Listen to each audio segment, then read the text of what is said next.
But if you know anything about that, he knew that his life's work would be flipped in a matter of years, and they would probably cut it into little pieces. Probably my favorite part of Buffett's 2021 letter is his focus and his tribute to Paul Andrews, who was the founder of Textronics, which later became known as TTI.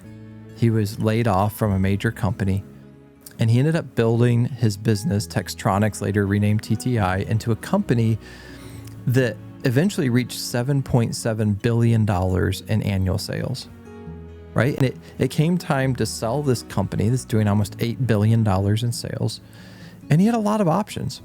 He knew that he could have sold it to a competitor and cashed out big. That's probably how Paul would have made the most money. But he knew that if he did that, they would keep their own accounting team, they would keep their CFO, and it would mean a lot of layoffs for his current company. But if you know anything about that, he knew that his life's work would be flipped in a matter of years, and they would probably cut it into little pieces. And in a sense, Buffett raises the question in his letter, would you sell the business that you poured your life into to the highest bidder? Or would you sell it to a buyer who's going to protect your people? And that's exactly what he just chose to do, right? Paul Andrews sold to Berkshire Hathaway because he wanted to sell to a buyer that would protect his people, that would protect his culture.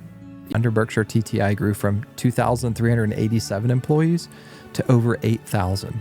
Their earnings rose by 600%. At his funeral and his memorial service, Warren Buffett said that so many people spoke about his quiet generosity, that he was constantly supporting local causes, being a blessing and a help to families, helping thousands of employees in need.